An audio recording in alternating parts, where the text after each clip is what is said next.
Muhammed Mursi'nin şehadetini tebrik ediyoruz. Zira Muhammed Mursi belki hayatını kaybetti ama Muhammed Mursi vesilesiyle şu an dünyanın değişik coğrafyalarında milyonlarca, yüz milyonlarca Müslüman bir araya geldiler. İnşallah bu bir birlik ruhunu oluşturur, bir dirlik ruhunu oluşturur. Gaflet uykusundan Müslümanların uyanmalarına vesile olur. Doğrusu Muhammed Mursi dün mahkeme salonunda ifade verdikten sonra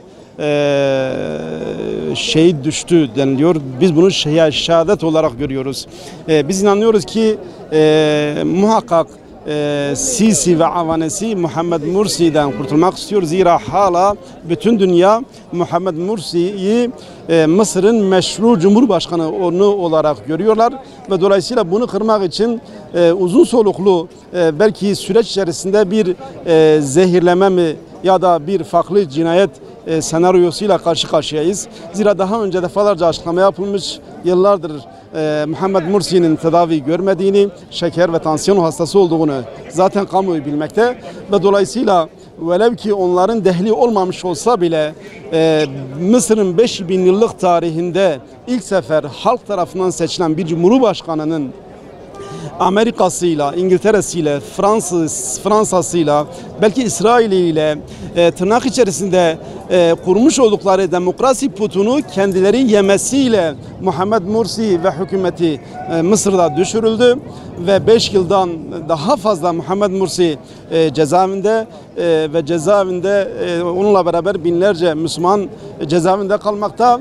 Bu Batı'nın ayıbıdır. Bu Birleşmiş Milletler'in ayıbıdır. Bu Avrupa'nın ayıbıdır. Düşünün bir taraftan idama karşı olduklarını söyleyecekler ama hatırlarsınız bundan kısa bir süreç önce geçen yıl yanılmıyorsam Avrupa'dan bir heyet Mısır'da şehit edilen, idam edilen 9 gencin hemen akabinde Mısır'a gelip orada bir toplantı yapmaları kendi demin de söyledim yapmış oldukları demokrasi putunun kendileri tarafından yenilmesi demektir. Dolayısıyla bu tür şehadetler elbette ki bizi üzmekte, elbette ki derinden sarsmakta ama gelin görün ki her şehadetten sonra Müslümanların birliği söz konusu oluyor. Her şehadetten sonra Müslümanların gaflet uykusundan uyanması söz konusu oluyor ve dolayısıyla Sisi ve avanesi ve Sisi'ye destek veren diğer çağdaş firavunlar bilsin ki sonları yakındır. Zira küfür belki devam eder ama zulüm asla. Sonlarını Rabbim bu dünyada görmeyi nasip etsin. Rabbim bu dünyada Sisi ve avanesine karşı duran, onların yıkılmasına vesile olanlardan eylesin diye düşünüyoruz. Öncelikle inne lillah ve inne ileyhi raciun diyelim. Rabbim mekanı cennet etsin. İslam'ın aziz, hakikaten de şerefli ve dik duruşlu adamıydı. Rabbim onu katında şehadetle mükafatlandırsın ve aziz davanın şehitleriyle kardeş etsin inşallah. Malumunuz Mısır Firavunlar ülkesi. Firavunların her zaman zulmü olmuştur ama bu firavunlara karşı mutlaka Musalar Rabbim göndermiştir.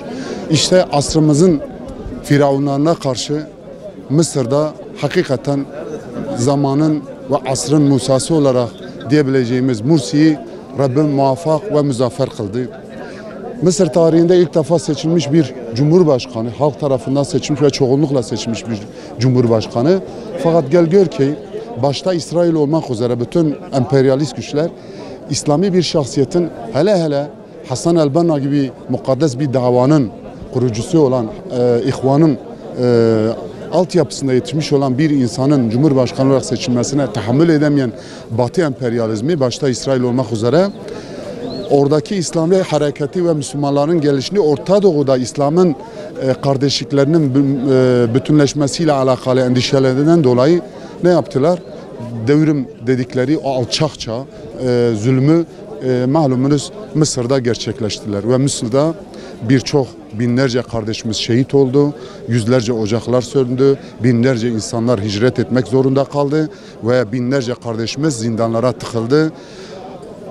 Zalim ve firavunların mahkemelerinde yargılanıp birçok cezaya tabi oldular. Birçok kardeşimiz gencecik bedenler Allah'ın dini uğrunda canlarını seve seve feda ettiler. Şimdi bu şehadetle birlikte bence öncelikle kamuoyunun bunu iyi irdelemesi lazım. Bu basit mahkemenin ortasında işte bir mahkumun gelip düşüp ölmesi gibi bakılmamalıdır. Asıl konu bence bu periyodik olarak verilmiş olan zehir ya da yapılmış olan komplolar neticesi itibariyle mahkeme sanığının önünde, bütün kamuoyunun önünde herkesin görebileceği bir şekilde ölmesini sağlayabilecekleri büyük bir cinayet programıyla yapılmış bir katliamdır. Bence ümmet bir an önce dirilmeli, bu ruhu yeniden yakalamalı, bu kardeşliği yeniden bütünleştirmeli. Kafirlere ve emperyalist güçlere asla ve asla taviz vermemeli, onlarla işbirliği içinde olmamalı, saflarını netleştirmeli ve kardeşliği pekiştirip Müslümanların bir araya gelip vahdet birliğinde, kardeşlik birliği içerisinde yeniden ümmet bilinciyle bir araya gelmelidirler. Cinayet olduğu açıktır zaten. Bunu bilerek çok kötü şartlarda, zindanlarda bulundurarak sağlığı gün gittikçe kötüye doğru giderken 2 defa daha önce kalp krizi geçirdiği halde bunlar ciddi bir müdahale yapmazken, ciddi bir tedavi yöntemini uygulamazken bunun şehadete götürmesine sebep oldular yani. Bunu istiyorlardı. Dolaylı bir şekilde bunu uyguladılar. Aslında bu bir projedir, bir hedeftir. Hedefine ulaştılar zalimler. Onların bir projesi var. Allah'ın da bir projesi vardır, bir hedefi vardır. İnşallah Teala Allah onların hedeflerini, projelerini bozacak.